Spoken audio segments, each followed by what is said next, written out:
بسم اللہ الرحمن الرحیم۔ السلام علیکم۔ آپ دیکھ رہے ہیں چوتھا ستون، میں ہوں جواد فیضی۔ خواہش تو یہ تھی کہ آج میں ایک ایسے بچے کا ذکر کرتا جس نے 9ویں کلاس کا طالب علم ہونے اور ہوتے ہوئے ایک ایسے دہشت گرد کو دبوچا جس نے خود کو اڑایا، اور وہ پیارا بچہ اعتزاز حسن شہید ہو گیا۔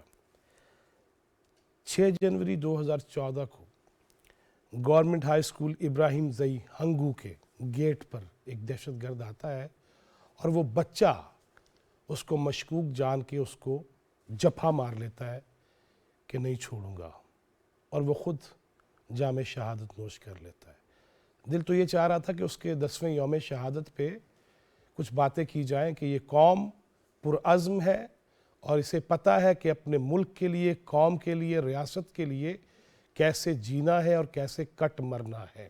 لیکن افسوس صد افسوس کہ 9 مئی کے اس آگ کو ابھی اس کی تپش جاری تھی کہ ایک نئی ویڈیو آ جاتی ہے، اور اس میں یہ دیکھا جاتا ہے کہ ہمارے حساس اداروں پر کس طرح حملہ آور ہوا جاتا ہے، کس طرح بغاوت پر اکسایا جا رہا ہے، کس طرح ہماری قومی املاک کو نقصان پہنچایا جا رہا ہے، کس طرح ہم نے یہ دیکھا کہ شہداء کی بے حرمتی، ان کی یادگاروں کی بے حرمتی، کہ جن کے ماں باپ، بچے اور بیوگان جو ہیں وہ پھر سے انصاف کے متلاشی ہونے لگے ہیں کہ ایک تو اس ملک و قوم کے لیے ہمارے سپوت جان دیں، لیکن اس کے بعد ہم اپنے شہداء کی بے حرمتی بھی دیکھیں گے۔ یہ وقت بھی آنا تھا۔ ان سارے معاملات پہ نگران وزیر اعظم نے وفاقی کابینہ کے 5 اراکین پر مشتمل ایک کمیٹی قائم کر دی ہے جو ماسٹر مائنڈ، جو منصوبہ سازوں اور جو سہولت کاروں کے حوالے سے چیزیں واضح کرے گی، اور آئندہ ایسا نہ ہو اور اس کے تدارک کے لیے بھی اپنی سفارشات مرتب کرے گی۔ لیکن یہ کیا ہے؟ کسی بھی ملک میں کیا اپنی ہی املاک کو، اپنی ہی ریاست کو، اپنی ہی فوج کو اس کے خلاف ٹرینڈ بنائے جائیں گے، اس کے خلاف بغاوت پھیلائی جائے گی، اور اس میں صرف کارکن نہیں، رہنماؤں کی ویڈیوز ہیں، آڈیوز ہیں، اور وہ پوری طرح سب کے سامنے آ چکی ہیں۔ اس کے بعد تو اس کا رد بھی نہیں کیا جا سکتا، اور یہاں معافی مانگ جاتی ہے بڑا احسان کر کے، اچھا اگر ہو گیا تو معاف کر دو۔ یہ سب کچھ کیا ہے؟ کیا کسی مہذب معاشرے میں ایسے ہوتا ہے؟ پاکستان ریڈ لائن ہے، یہ سٹیٹ ریڈ لائن ہے، یہ دھرتی ماں ریڈ لائن ہے، اور ہمیں بھاشن اور سبق دینے والے وہ حدیث رسول مقبول صلی اللہ علیہ وسلم بھول گئے جس میں کہا گیا حب الوطنی شطر الایمان، وطن سے محبت ایمان کا حصہ ہے۔ لیکن ہم نے ایمانی تقاضے پورے کیے، اور کس منہ سے یہ کہا جا رہا ہے کہ میں آگ بھی لگاؤں، میں پاکستان کی جگ ہسائی بھی کراؤں، پاکستان کی بدنامی بھی کراؤں، یہاں ہر قسم کی وہ بغاوت پہ اکساؤں کہ کبھی میں دیکھتا ہوں پارلیمنٹ، کبھی ریڈ زون میں قبریں کھودی جاتی ہیں، پھر کبھی میں یہ دیکھتا ہوں کہ آ جاؤ، پکڑ لو، مار دو، بینکاک کے شعلے چلا دو، شعلہ بیانیہ، خطابت، ایک دوسرے کی عزت ختم، تمیز ختم، طرز تخاطب انتہائی سطحی سطح پہ چلا جانا، اس جگہ پہ چلے جانا کہ بچوں کو بھی اب تمیز سکھانے میں بہت وقت درکار ہے۔ خواتین بھی جس طرح بولنا شروع ہو گئی ہیں تقریریں سن کے، گھروں کے اندر بھی سیاپے پڑ چکے ہیں۔ اس ساری صورتحال پہ گفتگو کے لیے زحمت دی ہے، اسٹوڈیو میں تشریف رکھتے ہیں سینئر تجزیہ کار اور بڑی واضح گفتگو کرنے والے برادم سید محمد علی۔ بہت شکریہ سیدی آپ کے آنے کا۔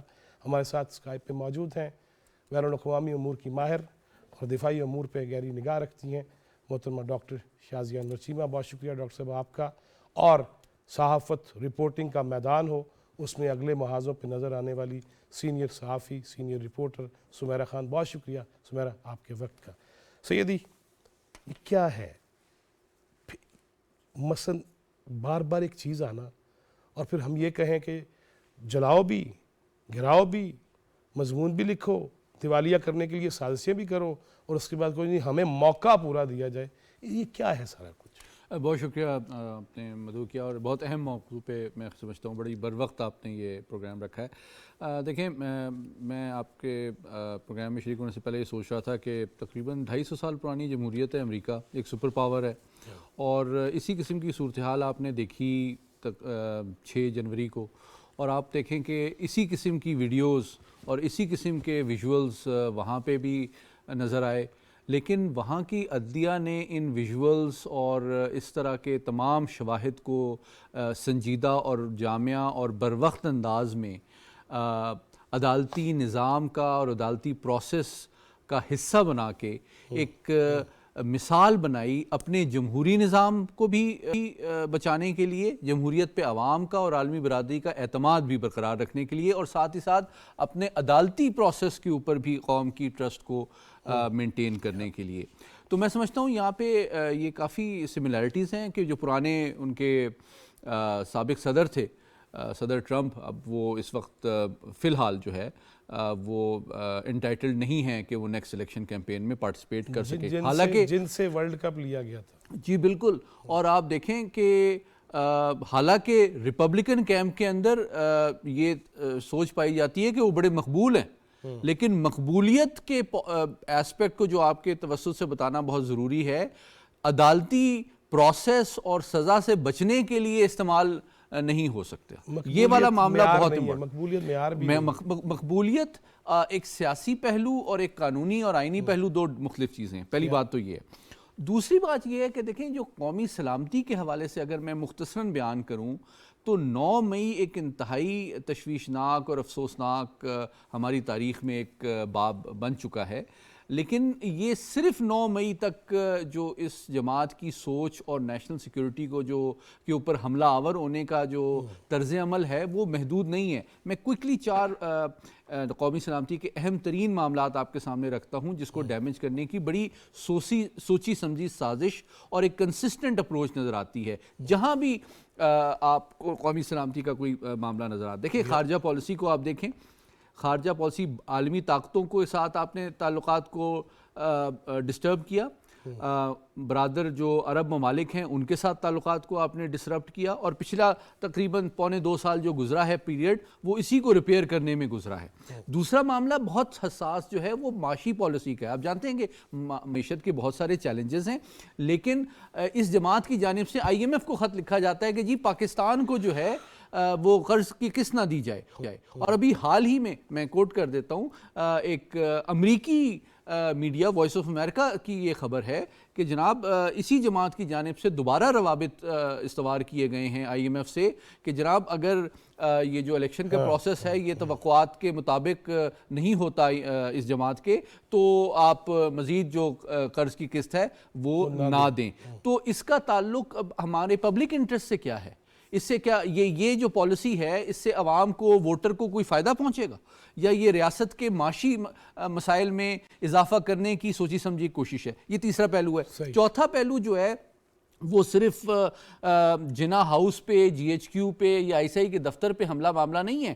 آپ کی جو انفارمیشن وارفیئر ہے ریاست پاکستان کے خلاف، اس کے 3 پہلو بہت تشویشناک ہیں۔ پہلی بات کہ آپ فوج کے اندر بغاوت پیدا کرنے کی کوشش کر رہے ہیں، آپ جو ہائی کمان ہے اس کے خلاف لوور رینکس کو سبورٹ کرنے کی کوشش کر رہے ہیں، آپ ریٹائرڈ افسروں کو حاضر سروس افسروں کے خلاف متنفر کرنے کی کوشش کر رہے ہیں، اور سوشل کانٹریکٹ جو کسی ریاست کی بنیاد ہوتا ہے اس میں عوام اور ریاستی اداروں کے درمیان غلط فہمیاں پیدا کرنے کی کوشش کر رہے ہیں۔ اور سب سے امپورٹنٹ جو کہ میں سمجھتا ہوں ہماری جو دوسری مہمان ہیں وہ بہتر بتا سکیں گی کہ دہشت گرد تنظیموں کے ساتھ جو ہے آپ نے کمپلیٹ ان کو کھلی چھٹی دے دی اس صوبے میں۔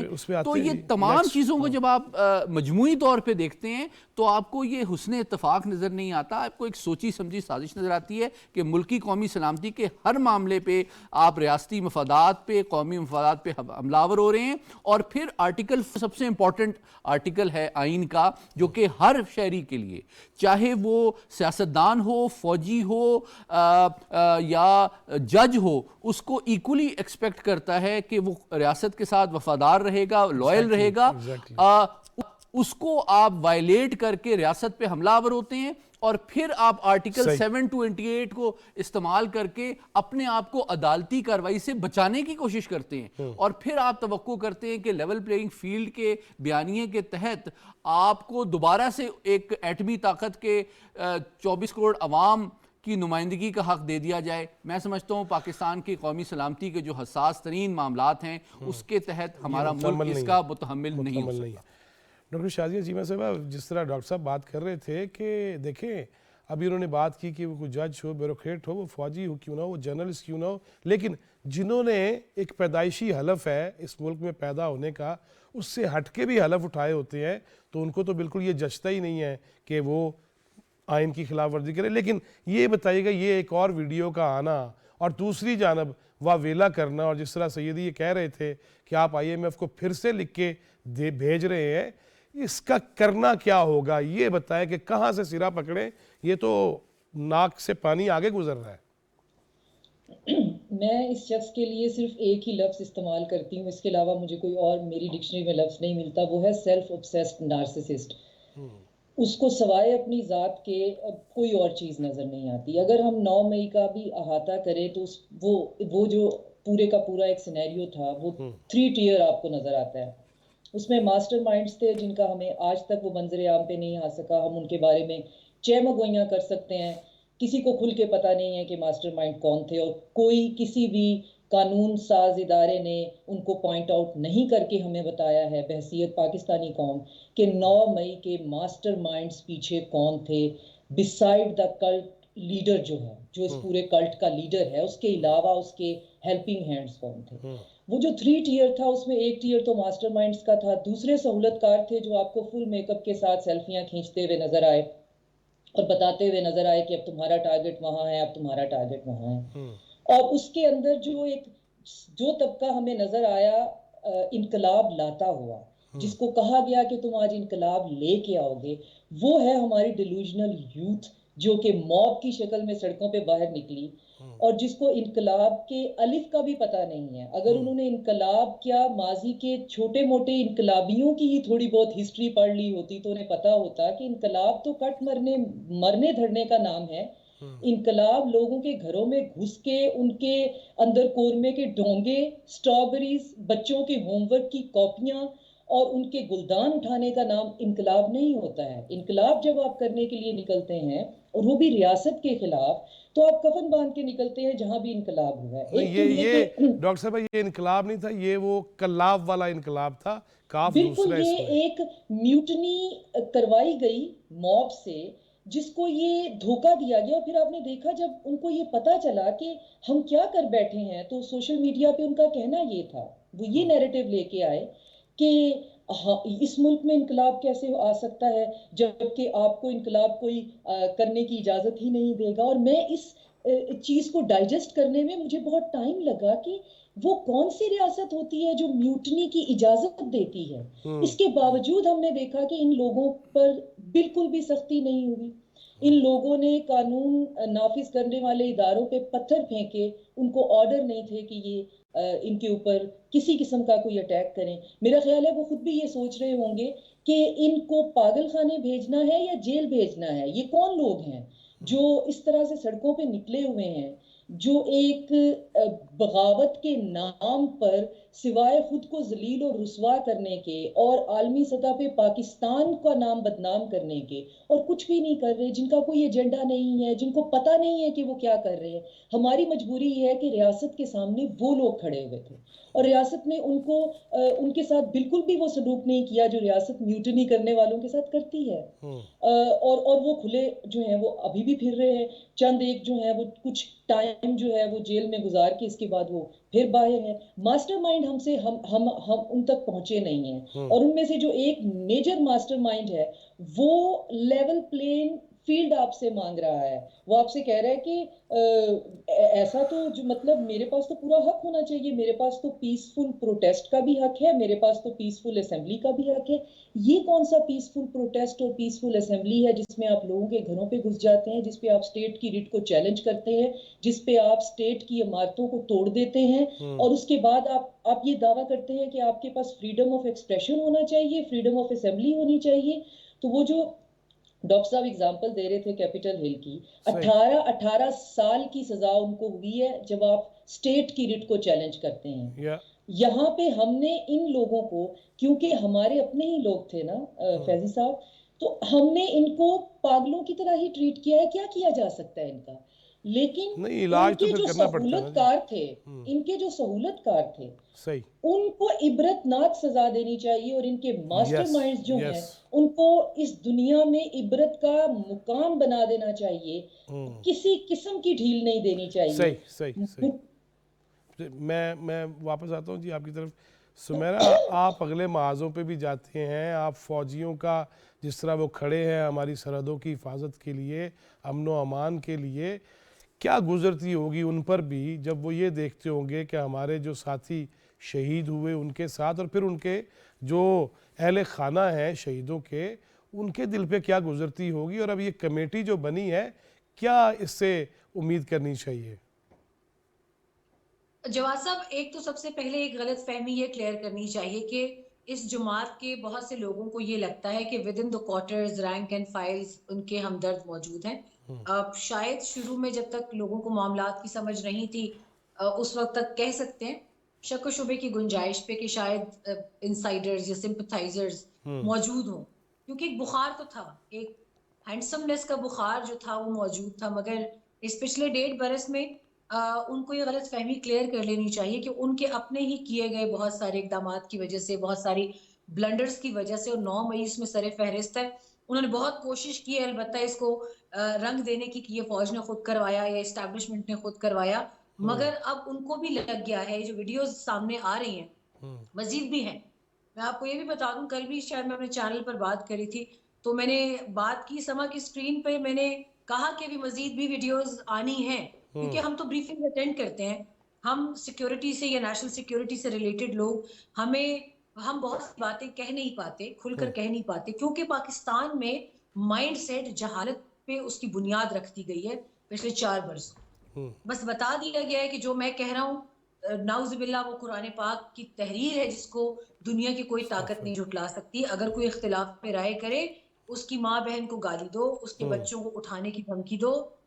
یہ ٹویٹر پر ہو چکا ہے. میرے ساتھ فیس بک اور ان جگہوں پر اس قسم کے الفاظ استعمال کیے جاتے ہیں. جب آپ فیکٹس اینڈ فگرز سامنے رکھتے ہیں تو یہ غلط فہمی البتہ اس جماعت کے لوگوں کے کلیئر ہو جانی چاہیے کہ ایون فوج کے ادارے میں جو اپنے ان کے لوگ ہیں وہ ان کے اصلی رنگ ڈھنگ دیکھ چکے ہیں.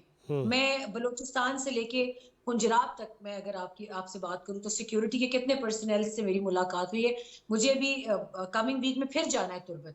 یہ ان کی غلط فہمی بڑی اچھی طرح سے صاف ہو جائے گی کہ ان کو یہ پتہ چل چکا ہے کہ ان کے جذبات کو، احساسات کو سیاسی مقاصد کے لیے استعمال کیا جا رہا تھا. ہاں، ایک قوم کے وزیر اعظم کے طور پر ان کو بہت عزت دی گئی، مگر انہوں نے اس عزت کو اپنی ذات کے لیے سیلف سینٹرک ہو کے استعمال کرنے کی کوشش کی ہے. اب وہی فوجی افسران، وہی سپاہی، وہی حوالدار، وہی لانس نائک، وہی صوبیدار سب دیکھ رہے ہیں کہ میرے بچے کو، میرے بیٹے کو، میری بیٹی کو گلی محلے کے اندر اگر ایک عام سویلین گالی دے رہا ہے تو اس کا ریزن کیا ہے. میں نے تو کسی کو کچھ نہیں کہا. اب یہ شعور بیدار ہو چکا ہے، اور اچھا ہے کہ یہ ویڈیوز ریاست کو جاری کرنی چاہیے. ان کو دکھانا چاہیے کہ جس طریقے سے میں اس دن، بلکہ میں آپ کو ایک بڑا انٹرسٹنگ واقعہ سناؤں. جس دن 9 مئی کا واقعہ ہوا، مجھے 2 انٹرنیشنل چینلز نے انالیسس کے لیے لیا آن اسٹریم، صحیح. اور میں بی بی سی، الجزیرہ اور وائس آف امریکہ، ان تینوں کا تھا. اور ان کے سوالات جو تھے وہ اس حساب سے ڈیزائنڈ تھے کہ ان کو صرف جواب یہ چاہیے تھا کہ ان کے ساتھ ظلم ہو رہا، جبکہ وہ یہ سننے کو تیار نہیں تھے. ان کے اینکرز وہ میرا جواب کاٹ دیا کرتے تھے. بالکل انڈین ٹیلی ویژنز کی لک مجھے نظر آئی چینلز کی اس دن، کہ الجزیرہ تو پھر بھی چلے گزارا کر جاتا ہے، باقی 2 چینلز تو سننے کو تیار ہی نہیں تھے کہ قلعہ بالا حصار پہ اسٹریٹ فائر ہوا ہے، وہاں پہ افسران پہ اسٹریٹ فائر ہوا ہے. کور کمانڈر 11 کور نے منع کر دیا اپنی فورسز کو کہ فائر نہیں کرنے، مظاہرین پہ فائر نہیں کرنے، ان کو منتشر کرنا، یہ اپنے لوگ ہیں. لاہور میں بھی یہی کنسٹرینٹ جو ہے وہ آزمایا گیا، مگر بات جیسے ڈاکٹر صاحبہ نے کی، آپ مزید ان کو اپنے لوگ سمجھ کر رعایت دیں گے نا تو جانتے ہیں کیا ہوگا، ٹویٹر پہ ٹرینڈ کیا بنے گا کہ ٹکر کے لوگ ملے تھے. آپ کو پاکستان کی ریاست کو، پاکستان کی عوام کو بچانا ہے، ان کے ذہنوں سے فطور نکالنا ہے کہ ریاست پاکستان کی دشمن ہے اور پاکستان کے عوام کی دشمن ہے. ایسا ہرگز نہیں ہے. یہ صرف ایک گرے پکچر دی جائے، اور اس کا ابھی سدباب ہونا بہت ضروری. صحیح. اچھا سیدی یہ فرمائیے گا، میں دیکھ رہا تھا مسلسل کہ جب سے ہم نے بڑے ہاتھ بڑھائے جی آ جاؤ جی ہم آپ کو سارے راستے دیتے ہیں، اور اس کے بعد دیکھتے ہی دیکھتے دہشت گردی کے واقعات میں بے انتہا اضافہ ہو گیا، اور انہوں نے کہا جی بیرونی، جس طرح سمیرہ بھی بات کر رہی تھی بیرونی چینلز کا، مہاتما ایک چینل پہ کہہ رہے تھے کہ فوجی علاج نہیں ہے ان کا، بھئی آ جاؤ جی. اس کے بعد ہم بھگت رہے ہیں، اس پہ بھی کوئی ایکشن ہوگا کبھی، یا ہم اپنے بچے قربان کرتے چلے جائیں گے، نوجوان قربان کرتے چلے جائیں گے؟ بہت اہم سوال آپ نے کیا. دیکھیں میں ایک 3 چیزوں کو آپ کے سامنے مربوط یعنی کہ لنک کرنے کی کوشش کروں گا تاکہ ایک جامعہ پکچر آپ کے ناظرین کے سامنے آ سکے. دیکھیے ایک تو جس طرح میں نے ابتدائی کلمات میں مختصراً تھوڑا سا حوالہ دیا کہ پی ٹی آئی کی گورنمنٹ کی ایک بہت بڑی اسٹریٹجک بلنڈر بھی تھی اور پاکستان کے ساتھ بہت بڑی زیادتی بھی تھی. میں چونکہ سیکورٹی ایشوز کو بہت عرصے سے لکھتا پڑھاتا بھی رہا ہوں، تو میں آپ کو بتاؤں اگر جو کاؤنٹر ٹیررزم کی حکمت عملی کی تھیوری بھی ہے نا، 100 سال کے اندر دنیا میں 20 ملکوں میں جو کاؤنٹر ٹیررزم آپریشن ہوئے ہیں، اس میں بنیادی چیز یہ ہے، بلکہ میرا ایک آج سے کوئی 12-13 سال پرانا آرٹیکل تھا کہ جب بھی آپ اوورٹ نیگوسیشنز کرتے ہیں نا کسی دہشت گرد تنظیم سے، تو وہ پولیٹیکل لیجیٹیمیسی کے لیے اس کو استعمال کرتے ہیں اور اپنے سوشل سپیس بھی گین کرتے ہیں اور اپنے آپ کو ریٹرینچ کرتے ہیں، ری آرگنائز کرتے ہیں، اور وہ کبھی بھی جب بھی کوئی ریاست ایک دہشت گرد تنظیم سے باضابطہ طور پہ مذاکرات کرتی ہے تو اس کا نقصان ہمیشہ ریاست کو ہوتا ہے اور وہ ایک سائن آف ویکنس کے طور پہ اس کو انٹرپریٹ کرتے ہیں. تو انہوں نے جب اس کو اسپیس دی تو اس ٹائم پہ انہوں نے اس وقت کو گین کیا، مزید اپنے آپ کو منظم کیا، مزید اپنے آپ کو مستحکم کیا، مزید اپنے آپ کو اکوپ کیا، جس کے نتیجے میں جو دہشت گردی کے خلاف جنگ میں ہم نے جو بہت زیادہ 70 سے 80 ہزار شہادتیں اور قربانیاں دے کے جو گینز میں کیے تھے، ان کو میرے خیال میں بہت پرابلمز اس کی پیش آئیں، جس کے نتیجے میں اس وقت جو ہم قربانیاں دے رہے ہیں ان کا معیار اور مقدار میں بہت اضافہ اس غلطی کو کمپنسیٹ کرنے کی وجہ سے آج ہمارے شہداء کو، افسران کو، جوانوں کو، انٹیلیجنس آفسرز کو وہ قربانیاں دینا پڑ رہی ہیں جو کہ اس غلطی کو کمپنسیٹ کر رہے ہیں. اب آپ دیکھیں پچھلے ایک سال میں، لیکن سیدی میرا ایک سوال ضرور ہے کہ ہم جب سے پاکستان بنا ہم یہی کہتے رہے غلطی ہو گئی جی، غلطی ہو گئی جی، وہ کسی کو سزا بھی تو ملے نا. اتنا بڑا بلنڈر، ظلم، یہ دہشت گردیوں کو لانے والا، اس کو کبھی ہم پکڑیں گے نہیں؟ جی بالکل، میں اسی طرف آ رہا ہوں. میں صرف یہ کہہ رہا ہوں کہ دیکھیں ایک تو میں کوئکلی صرف یہ مینشن کر دوں کہ پچھلے سال 18,700 سے زیادہ انٹیلیجنس بیسڈ آپریشن ایک سال کے اندر ہوئے ہیں اور 500 سے زیادہ جو ہے دہشت گردوں کو ہم نے واصل جہنم کیا ہے، 5,000 سے زیادہ دہشت گردوں کو ہم نے گرفتار کیا ہے. لیکن جو آپ کے توسط سے ناظرین کو بتانا بہت ضروری ہے وہ اس کی 2 جہتیں ہیں، سیاسی اور میڈیا کی ڈومین میں، جو ان کو کمک اور ری انفورسمنٹ اور سپورٹ پرووائڈ کی جا رہی ہے اور نظریاتی اور نفسیاتی اعتبار سے ان کی جو ستائش کی جا رہی ہے اور ان کے لیے فضا کو ہموار کیا جا رہا ہے. سیاسی میدان میں آپ دیکھ رہے ہیں ایک جماعت ایک بیانیہ بناتی ہے کہ جناب ان کا اینٹی اسٹیٹ بیانیہ، جس طرح ابھی سمیرہ صاحبہ نے کہا کہ ٹکر کے لوگ، تو ٹکر کا کیا مطلب ہے؟ اس کا مطلب ہے اس ریاست کا، اس سیاسی جماعت کا نظریہ ریاست سے ٹکرانے کا ہے. تو ایک آپ کا دشمن سیاسی میدان میں ریاست سے ٹکرا رہا ہے، دوسرا دشمن آپ کا دہشت گرد حملوں کے ذریعے سے ٹکرا رہا ہے، اور تیسرا گروپ ہیومن رائٹس کے گارب میں آ کے یہ بتا رہا ہے، اسلام آباد میں ڈیمانڈ کر رہا ہے کہ جناب آپ کاؤنٹر ٹیررزم ڈپارٹمنٹ کو ڈسبین کر دیں اور اقوام متحدہ یہاں پہ آ کے پاکستان میں فوراً انٹرونشن کرے. اور یہ تینوں مل کے، اور یہ تینوں کو جب آپ ایڈ اپ کرتے ہیں، ڈاکٹر صاحب یہ تینوں مل کے ہماری معیشت سے تو بہت زور سے ٹکرا رہے ہیں. جی جی بالکل. اب آپ اس حکمت عملی کو جامعہ انداز میں جب آپ ایڈ اپ کریں تو ایک جنگ، ایک آپ کا حریف سیاسی میدان میں آپ کے مفادات کو اسی طرح نقصان پہنچا رہا ہے جو دوسرا نفسیاتی اعتبار سے پہنچا رہا ہے، اور تیسرا فزیکلی آپ کے اوپر حملہ آور ہے. تو آپ نے اس دشمن کے 3 ڈیفرنٹ چہروں کو ایک مجموعی انداز میں، ایک جامع انداز میں سمجھنا اور ڈیل کرنا ہے. اور میں سمجھتا ہوں کہ یہ جو ابھی کمیٹی قائم کی گئی ہے، میں اس سے توقع کرتا ہوں کہ یہ بروقت اور بھرپور انداز میں اپنی سفارشات اور اپنے نتائج سامنے لائے گی. اور صرف یہ کمیٹی نہیں، میں تو ہماری اعلیٰ عدلیہ سے بھی توقع کرتا ہوں کہ جو قومی سلامتی کی اہم ترین تقاضے ہیں ان کو پورا کرنا، اپنی جو ساکھ ہے اپنی عوام، اپنی ریاست کے دیگر اداروں کے اوپر بحال کرنا، اپنے امیج اور کریڈیبلٹی کو امپروو کرنا، پاکستان کی اسٹیبلٹی کو انشور کرنا، نیشنل سیکیورٹی کو انشور کرنے کے لیے عدلیہ پہ بھی یہ ذمہ داری عائد ہوتی ہے کہ وہ ان لوگوں کو انویسٹیگیٹ کرے اور جو اس میں ملوث پائے جائیں ان شواہد اور ثبوتوں کے پیش نظر ان کو قرار واقعی سزا بھی دی جائے اور ان کو ایک مثال بھی بنایا جائے تاکہ آئندہ اس قسم کی کوئی ہمت نہ کر سکے.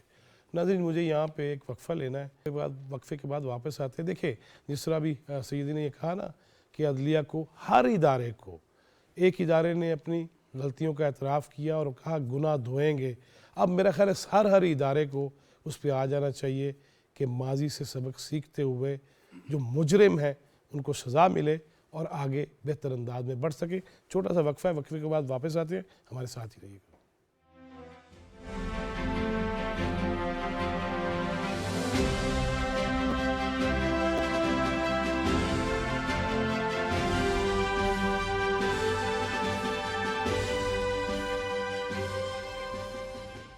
وقفے کے بعد ایک دفعہ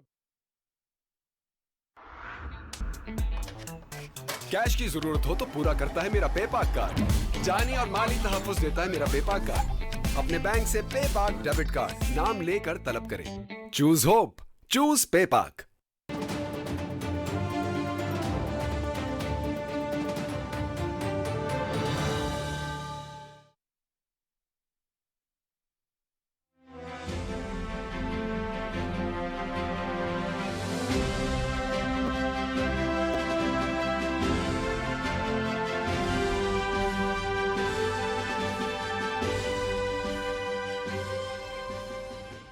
وقفے کے بعد ایک دفعہ پھر خوش آمدید. آپ دیکھ رہے ہیں چوتھا ستون، میں ہوں آپ کا ہوسٹ اور دوست جواد فیضی. بڑی تلخ چیزیں ہیں، بڑی حساس چیزیں ہیں، لیکن یہ طے ہے کہ کسی کو اس ملک سے، اس ریاست سے کھیلنے کی، آگ لگانے کی، بدنامی کی اجازت نہیں دی جائے گی. ڈاکٹر شازیہ چیمہ صاحبہ، جس طرح سیدی یہ فرما رہے تھے کہ کتنے روپ ہیں اور دیکھا جائے تو پیچھے ایک ہی مائنڈ سیٹ ہے. آپ نے پہلے بھی یہ فرمایا وقفے سے پہلے بھی کہ اس مائنڈ سیٹ تک پہنچنا ہوگا، لیکن یہ کچھ چھوٹا کام ہے کہ آپ دہشت گردوں کو آنے دیں، انہیں بسنے دیں اور پھر ان کے نام پہ سیاست بھی کریں اور ریاست کو بلیک میل کرنے کی بھی کوشش کریں. اور پھر ہمارے ان تینوں کاموں کے ساتھ ہمارے عام بندے کی برین واشنگ بھی کریں، اس کی نفسیات کو اس طرح سے ڈیمیج کریں کہ اس کو ایک کولیکٹیو کلٹ مینٹیلٹی میں بدل دیں، اس کی سوچنے سمجھنے کی صلاحیت ختم کر دیں، اور پھر آپ اسے جہاں ہانکیں، آپ اسے چارے کی طرح، آپ اسے فوڈر کی طرح جہاں پہ جدھر بھی لے جانا چاہیں پاور شو کے لیے ایک 1 to 2% کا سیکٹر جو ہے وہ آپ اکٹھا کریں ٹوٹل پاپولیشن میں اور ایک تماشا لگا لیں. اور آپ سمجھتے ہیں کہ ریاستیں جو ہیں وہ تماشا لگانے سے چلتی ہیں، جیسے کہ ایک شو کر دینے سے، ایک سین کریٹ کر دینے سے پاپولیرٹی ملتی ہے، اور اسی طریقے سے ساری زندگی جو ہے وہ میری زندگی میں فیم رہی ہے، میری زندگی میں پاپولیرٹی رہی ہے، تو آج بھی شاید میرے ساتھ یہی سب کچھ ہو جائے گا. ماضی کی غلطیوں کی بات ہو رہی ہے، ماضی کی بہت غلطیاں ہوئی ہیں. ماضی کی سب سے بڑی غلطی تو خود اس افریت کو بنانا ہی ہے، اس کو نرچر کرنا ہی ہے، اس کو اس کی ان راہوں کی فیسیلیٹیشن کرنا ہی ہے. لیکن خوشی کی بات یہ ہے جیسے آپ کہہ رہے ہیں کہ سب نے ریپینٹ کیا، سب نے کہا کہ اس کا کتھارسس ہوگا اور ہم آگے اپنی غلطی کو تسلیم کرتے ہوئے موو آن کریں گے. لیکن یہ ایک ایسی غلطی تھی کہ یہ ہمارے دشمنوں کو بہت سوٹ کرتی ہے، اور ہمارے دشمنوں کے پاس بہت پیسہ ہے. نہیں ویسے ڈاکٹر صاحبہ جب یہاں کفن لہرائے جا رہے تھے، جب یہاں قبریں کھودی جا رہی تھی، جب یہاں سپریم کورٹ پہ شلواریں لٹکائی جا رہی تھیں اور وہ کچھ جو میں بیان نہیں کر سکتا ہم نے وہ دیکھا یہاں پہ, اور اسلام آباد میں رہنے والوں نے تو بڑا وہ اس تعفن کو بھی برداشت کیا اور وہ بہت کچھ ہم نے دیکھا. لیکن کیا وہ اس وقت کسی کو سمجھ نہیں آئی کہ کس طرف جا رہے ہیں ہم؟ کیونکہ ہے نا کہ یہ ایک سائیڈ کی تو لڑائی ہے ہی نہیں. ہمارا عام جو سین مائنڈ ہے وہ تو اتنی بڑی کانسپیریسی تھیوری کو سمجھ ہی نہیں سکتا. جو سوشل میڈیا کے اوپر ایک ایکو چیمبر بنایا ہوا ہے, اس کے اندر ایک ہی آواز کو بار بار بار بار ایک ہی بات کو دہرایا جاتا ہے, اور اس کے پیچھے بہت زیادہ فنڈنگ انوالو ہے. ان سارے کاموں کے پیچھے بہت زیادہ پیسہ انوالو ہے, اور یہ بہت سسٹمیٹک طریقے سے ہو رہا ہے. ان کی ایفرٹ, ہمارے دشمن کی ایفرٹ آرگنائزڈ ہے, ہماری ایفرٹ ان آرگنائزڈ ہے. فیضی صاحب, میں پچھلے 4 سال سے یہ ریسرچ آرٹیکل لکھتی چلی آ رہی ہوں کہ پی ٹی آئی کا جو سوشل میڈیا نیٹ ورک ہے یا پی ٹی آئی کی جو میڈیا کیمپین ہے وہ کام کیسے کرتی ہے. لیکن آپ کا کیا خیال ہے کہ کتنے % لوگوں نے بھی اس کو دیکھا یا پڑھا ہوگا, اور اس کا کیا امپیکٹ فیکٹر ہوگا؟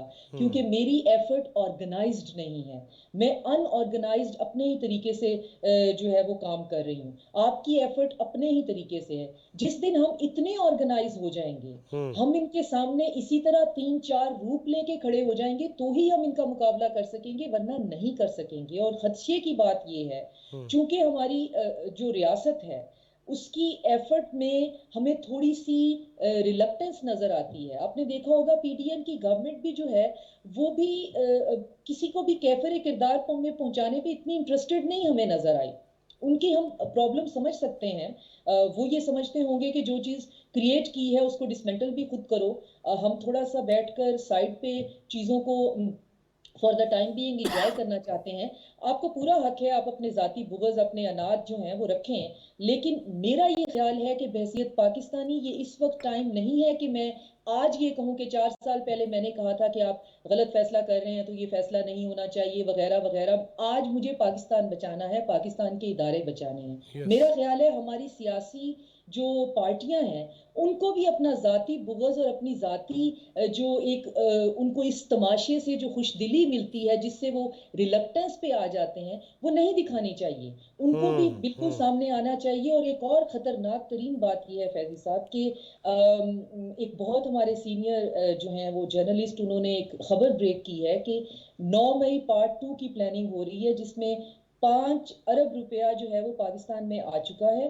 اور یہ 9 مئی پارٹ 2 جو ہے وہ الیکشن ڈے کے آگے پیچھے پلان ہو رہا ہے, جس میں ایک سین کریٹ کیا جائے گا کہ الیکشن فیئر اینڈ فرینڈلی نہیں ہے, اور الیکشن کے اندر جو ہے وہ کچھ ان کی پیڑ خواتین ہیں وہ اپنے ساتھ بد تہذیبی اور بدتمیزی کا ڈرامہ کریں گی. باقاعدہ ان کے پاس کہیں سے کوئی ایسی اندر کی نہیں مجھے پتا ہے وہ رضوان رضی نے جس طرح وہ کیا ہے, اور وہ کنٹونمنٹ اور بہت اوتھینٹک ہوتی ہے. اور ان کا کہنا یہ تھا کہ 5 ارب تو آیا ہے تھرو لیگل مینز, ہنڈی اور حوالہ سے کتنا آنا ہے. تو سوچنے کی بات یہ ہے کہ یہ اربوں روپے بھیج کون رہا ہے, یہ کون سی لابی ہے جو کہ ان کا ایک پورا سوشل میڈیا ایک نیٹ ورک ہے جس میں ایک پورا ان کا وہاں پہ ایک ٹیم ہے جو چلا رہی ہے. آدھی سے زیادہ ٹیم انہوں نے انڈیا سے ہائر کی ہوئی ہے, اور وہ بہت ایکسپرٹ لوگ ہیں. اور ہم مقابلہ ان کا کرنے والے کون ہیں؟ ہم انڈیویجولز. اور یہ کس کو کھا رہے ہیں ایک افریت کی طرح؟ ہمارے عام نوجوان کے دماغ کو, اس کو یہ کہہ کے کہ ریاست جو ہے وہ تمہارے خلاف ہے اور تم نے ریاست کے خلاف کھڑے ہونا ہے, اور یہی تمہارے مسائل کا حل ہے. ہمارے مسائل ہیں, اس میں کوئی شک نہیں ہے, لیکن ہمارے مسائل کا حل جو ہے وہ long term sustainable achievable goals ہیں. ہمارے مسائل کا حل, آپ کے مسائل کا حل مجھ پہ پتھر برسانے میں نہیں ہے, اور میرے مسائل کا حل آپ پہ پتھر برسانے میں نہیں ہے. یہ ہمارے نوجوان جو کہ ڈپریس ہے, جو کہ پریشان ہے, بے روزگاری بہرحال ہے, غربت موجود ہے, ہمیں بے انصافی نظر آتی ہے معاشرے میں, لیکن اس میں اسکیپ گوٹنگ کا سائیکولوجیکل فیکٹر دینا کہ اگر آپ پریشان ہیں تو میں آپ کو بتا دوں پوائنٹ کر کے آپ کے دماغ کو سکون دینے کے لیے کہ یہ ایک اسکیپ گوٹ ہے, اور یہی ایک واحد تمہارے ہر مسئلے کی جڑ ہے, اور تم اس کے خلاف کھڑے ہو جاؤ. ہمیں بہت منظم ہو کے ان دشمنوں کا مقابلہ کرنا پڑے یس گا. سمیرا، جس طرح بات ہو رہی ہے کہ منظم ہو کے، وہی بات کہ ایمان، اتحاد، تنظیم، قائد اعظم بانی پاکستان علیہ رحمہ نے جس طرح کہا، اور گزشتہ دنوں میں دیکھ رہا تھا ہمارے سپہ سالار نے بھی اپنی گفتگو میں یہی بات کہی. یہ منظم ہو کے کیسے کر پائیں گے؟ اور میڈیا کی خاص طور پہ بات کرتے ہیں. آپ نے اپنی گفتگو میں پہلے بھی یہ بات کہی کہ میڈیا بھی حصے دار ہے، 24 گھنٹے مسلسل دکھانا ان تقاریر کو، اور گھر گھر تک وہ میسج پہنچانا. اور بچے بھی، قسم خدا کی، بچے بھی بدتمیز ہو گئے ہیں. وہ پہلے کہتے تھے یہ لے دیجیے، اب کہتے ہیں یہ لے دو، اور پتہ نہیں کس لہجے پہ چلے گئے ہیں. وہ ادب آداب ختم ہوتے جا رہے ہیں. اس ساری صورتحال میں بھی لیول پلینگ فیلڈ کی بات کرنا، اور پھر آگ بھی لگانا، حملے بھی کرنا، کیا کرنا چاہیے؟ دیکھیں، سچویشن جتنی آگے بڑھ چکی ہے، ہم اس وقت بھی کہتے تھے کہ in the better interest, in the larger interest of the nation and to contain such elements who are trying to play havoc with the lives of generations of Pakistan, یہ وقت ہے کچھ کرنے کا، کچھ ایکشن لینے کا. مگر شاید عالمی دباؤ بھی بہت زیادہ ہوتا ہے. آپ دیکھتے ہی ہیں کہ پھر ظاہر جعفر کیس کے بہانے پھر اڈیالہ جیل میں جا کے بندہ پھر دوسرے قیدیوں سے بھی مل آتا ہے، ڈپلومیٹ ہو کر بھی. پھر سفارت خانوں میں جس تیزی سے سب بھرتی جاری ہے یوتھ کی، آپ کے 20 25 لوگ مجھے ایک ایونٹ پہ نظر آتے ہیں، بچے بچیاں ہیں چھوٹے چھوٹے. ان کو تو کوئی انگریز اگر بہت پیار سے ہیلو ہائی بھی کر دے تو وہ سمجھتے ہیں کہ اس کا ہم پر تاحیات، ہم پر قرض ہے، قرض دار ہے. قرض دار ہو گئے کہ اتنے پیار سے اس نے برٹش انگریزی میں بات کی ہے مجھ سے. تو مجھے یہ چیز اس لیے تکلیف دیتی ہے کہ آنے والے وقتوں میں اگر اس کا سد باب نہ ہوا تو مزید بھی بات بگڑ سکتی ہے. فنڈنگ کی جہاں تک بات ہے، آپ ڈاکٹر صاحبہ کی بات بالکل 100% درست ہے کہ ہم ابھی بھی شاید بہت لینینٹ ہیں، ابھی بھی ہمیں اس پر بڑا ایکشن لینے کی ضرورت ہے، اس سے پہلے کہ بات اتنی بگڑ جائے کہ ہمارے کنٹرول کی نہ رہے. آپ کا اس وقت 2 فریم ورکس ہیں پاکستان میں جو فوج کی طرف سے اپلائی کیے جاتے ہیں. ایک اسٹریٹجک فریم ورک ہوتا ہے، ایک کائنیٹک فریم ورک ہوتا ہے. سید علی صاحب ان دونوں کی حسیات کو اور حساسیت کو بہت اچھی طرح جانتے ہیں. اور تیسرا آپ کا فریم ورک پورے پاکستان پہ اپلائی ہوتا ہے جو سیاسی اور ڈیموکریٹک ہے. اب فوج کو اس اپنے 2 سنبھال لیں وہ تو بڑی بات ہے، تیسرے اور چوتھے میں بھی گھسیٹنے کی تیاری جو ہے وہ مکمل طور پہ. جب چیف آف آرمی سٹاف نے چینج آف کمانڈ کے بعد کمان سنبھالی دسمبر میں، جیسی وہ آئے تو انہوں نے کہا تھا کہ تمام سیاسی جماعتیں مل کر بیٹھیں گے. It wasn't through a press release, لیکن تمام تر میسیجز جو بانی کہنا چاہیے، چیئرمین کہنا چاہیے پی ٹی آئی کے اس وقت کے فارمر پرائم منسٹر، ان کو بھی یہ میسج، کیونکہ وہ بار بار میسج بھجواتے کہ فوج میرے ساتھ بیٹھے، ان کو پیغام دیا گیا آپس میں بیٹھے. پھر مارچ 2022 میں پھر یہی بات ان کی جانب سے کی گئی کہ آپ مجھے انوالو مت کریں، آپ اپنے دوسرے سیاسی لیڈران کے ساتھ بیٹھ کے کمپرومائز کر کے آپ لوگ اپنا راستہ، سیاسی راستہ خود نکالیں. جب ایک بندہ کہتا ہے کہ میں نے صرف چیف آف آرمی سٹاف سے ملنا ہے، پھر وہ دوسری بات یہ کیسے کرتا ہے کہ فوج انوالو ہو رہی ہے؟ پھر وہ یہ کیسے کہتا ہے کہ D G I S I کا یہ قصور ہے اور چیف آف آرمی سٹاف کا یہ قصور ہے، ڈی جی سی کا یہ قصور ہے اور فلاں کا یہ ہے؟ آپ مجھے ایک چیز بتائیے، کیا D G I S I اس وقت جن کا نوٹیفیکیشن ہوا 7 اکتوبر 2021 کو، لیفٹیننٹ جنرل ندیم انجم، کیا ان کو اپنی کمان لینی چاہیے تھی آ کر، یا ان کو دیکھنا چاہیے تھا کہ یہ بندہ اب دفتر خالی کرے گا تو میں آؤں گا؟ ان کو اپنی کمان لینی چاہیے تھی. انہوں نے آؤٹ آف دا وے جا کے اس کو متنازعہ بنا کے، تب سے مطلب میں خود حیران ہوتی ہوں کہ اگر آپ وزیر اعظم تھے، آپ کو ایک ہائرارکی کو، آپ کو ایک سسٹم کو چھیڑ کر کیا ملا؟ آپ نے ایک بربادی پھیلا دی. پھر آپ نے اپنے سیلف سینٹرک اس کے اندر رہتے ہوئے آپ نے یہ کیا کہ آپ نے پورے ملک کو تکلیف اور اذیت میں مبتلا کیا. اگر نیک نیتی ہوتی تو آج آپ یہ بتاتے کہ آپ کو این سی او سی کس نے چلا کے دیا، آپ کے ملک کی طرف آنے والا ایک تباہ کن لوکسٹ اٹیک آپ کو کس نے کنٹرول کر کے دیا. آپ کے تمام تر، آپ ایف اے ٹی ایف سے تو نہ نکل پاتے. ہم نے خود اپنی آنکھوں سے وہ سیل دیکھا ہے کام کرتے وقت جس نے یہ لیجسلیشن سیاستدانوں سے کروائی ہیں. وہ لیجسلیشن نہ ہوتی پارلیمنٹ سے جس میں کوئی پارٹی نہیں آ رہی تھی. کیوں؟ کیونکہ ہم سب کو پتا ہے کہ منی لانڈرنگ کے شاخسانے کہاں سے کہاں ملتے. یہ ابھی anti drug, anti smuggling, anti hoarding, Afghan repatriation اور ایس آئی ایف سی، یہ 5 ڈیسیژنز ہارڈننگ دا اسٹیٹ کے میٹر میں آتے ہیں. یہ Yes, 5 exactly. Decisions hardening the state کے زمرے میں. نہیں یہ اس پہ بھی مگر یہ اس کوئی- پہ بھی تانا زنا ہے سمیرا, اس پہ بھی کہہ رہے ہیں کہ ادھر بھی آ گئے ادھر بھی آ گئے. ہاں میرا آرمی چیف سے سوال یہی تھا. میں نے ابھی ریسنٹلی ہماری ان سے ایک ورک شاپ میں ملاقات تھی, میں نے ان سے سوال کیا اور انہوں نے وہ ہنس پڑے اس کے جواب میں. انہوں نے کہا کہ یہ پارلیمنٹ اور پبلک بیک ڈیسیژنز, کیونکہ آپ مانے یا نہ مانے, چیئرمین پی ٹی آئی مانے یا نہ مانے, پی ٹی آئی بھی نہ مانے, مگر آپ دیکھ سکتے ہیں کہ پیٹرول پرائسز کم ہوئی ہیں, اس کے اوپر لوگوں کا ریاکشن مثبت تھا نہ چاہتے ہوئے بھی.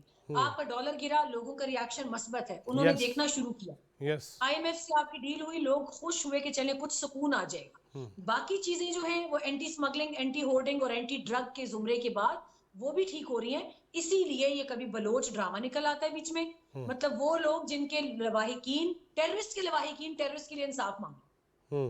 This is out of my tolerance. I cannot even think about it کہ ایک فوجی جو بارڈر پہ شہید ہوتا ہے اس کے ماں باپ کو گالی ملے گی, لیکن جو ٹیررسٹ مارا جا رہا ہے ریاست گھسیٹ کے سالہ سال کی انویسٹیگیشن کر کے لاتی ہے, اس کے ماں باپ آ کے چوک میں بیٹھ کے یہ دھمکیاں دیتے ہیں کہ اقوام متحدہ کو بلاؤ. پھر تو اقوام متحدہ کو 9 مئی کے لیے بلاؤ تاکہ پتہ تو چلے کہ کیوں پھر صنم جاوید یا ختیجہ شاہ کو ضمانت اگر ملے تو اس لیے ملے کہ ان کے لیے بڑے بڑے سوشل میڈیا اکاؤنٹس کیمپین کر رہے ہیں. نو وے. پھر یہ ڈوئل سٹینڈرڈز ہٹانے چاہیے, پھر چاہے کوئی بھی ہو. پھر اس 9 مئی پارٹ 2 کی بات ہو رہی ہے, اس میں حقیقتاً کچھ نہ کچھ ریزنز موجود ہیں, کیونکہ ایک بڑے پیمانے پر, اور اس میں بتا دوں کہ اس میں عالمی پریشر بھی موجود ہے, اس میں آپ کی انٹرنیشنل فنڈنگ موجود ہے. اسلام آباد کے جتنی بھی اس وقت گلیاں ہیں, راہداریاں ہیں, جن کے راستے ڈپلومیٹس کو نکلتے ہیں یا دوسری جگہوں پر نکلتے ہیں, آپ کو ان پر نظر رکھنے کی ضرورت ہے. آپ کی ریاست کے خلاف اس وقت ہر گلی کوچا استعمال ہو رہا ہے. میں زیادہ تفصیل میں شاید نہ جا نہیں سکوں, ٹھیک ہے مگر آپ صحیح کہہ رہے ہیں, اگلے 6 ماہ پاکستان کے لیے بہت اہم. اللہ آسانیاں کرے. بہت شکریہ سیدی آپ کے تشریف لانے کا. ڈاکٹر صاحبہ thank you very much. Samira کسی دن اسٹوڈیو آ کے آپ آئے نا, پھر یہ اس پہ مزید بات کرتے ہیں انشاءاللہ. ناظرین یہ طے ہے کہ میں تو ہمیشہ یہ حوالہ دیا کرتا ہوں اور آج بھی دینا چاہتا ہوں تاکہ آپ کے ذہنوں میں یہ راسخ ہو جائے اور تحقیق کریں, ریسرچ کریں پلیز. میرے روحانی استاذ الاساتذہ جناب آغا شورش کشمیری مرحوم 1965 میں لکھتے ہیں, پھر 72 میں لکھتے ہیں یا 70 میں لکھتے ہیں چٹان ہفت روزہ میں, اور پھر اس کے بعد وہ عجمی اسرائیل کے نام سے ایک کتابچہ لکھتے ہیں. وہی کہانیاں ہو رہی ہیں, اسی طرح ہو رہا ہے. اللہ نہ کرے کہ ان کے جو خدشات تھے, تفکرات تھے, وہ پورے ہوں. ہمیں نگاہ ڈالنا ہوگی, ہمیں توجہ دینا ہوگی, اور ہمیں ہی نہیں کہ اس نے کہہ دیا تو چل سو چل, یہ ٹرینڈ آ گیا تو میں بھی حصہ ڈال لوں. خدا را سوچئے, خدا را سمجھیے اور ان چیزوں سے نکل جائیں. خدا را اخلاقی طور پر بھی اور سمجھ بوجھ کے حوالے سے بھی ہمیں بلندی کے طرف جانا ہوگا, وگرنہ سچی بات ہے پلے کچھ نہیں رہ جائے گا. اپنے اداروں کا احترام کیجئے, اعتراض کیجئے اگر کوئی غلط چیز ہے. چیف جسٹس آف پاکستان آج ہی کہہ رہے تھے کہ عدالتوں کے فیصلوں سے, عدالتوں سے اختلاف کیا جا سکتا ہے, لیکن مہذب طریقے سے کیجئے. اختلاف طریقے سے کیجئے, ٹیبل پہ بیٹھیے, دلائل دیجئے, سنیے بھی, لیکن یہ نہیں ہوگا بس میں کہہ دیتا ہے چونکہ میں نے کہہ دیا ہے. آپ کون ہیں؟ مقبولیت پر میرے نزدیک کسی بھی بندے کے فیصلوں کے حوالے سے کوئی معیار نہیں ہے. سیاسی طور پہ ہوتا ہوگا لیکن نہیں, ہر بات میں مقبولیت ہے جی, مقبولیت ہے, یہ نہیں ہوگا. اس ملک میں حاکمیت اللہ کی ہے, پھر عوام کی ہے, اور دستور جو کہتا ہے, آئین جو کہتا ہے اس کے مطابق ہی ہوگا. اس کے علاوہ کوئی بات ہوگی تو قلم ٹوٹ جائے گا. اللہ تعالیٰ پاکستان کو سلامت رکھے, ہمیں آسانیاں تقسیم کرنے والا بنائے. جواد فیضی چوتھا ستون ٹیم کو اجازت دیجیے. اللہ نگہبان.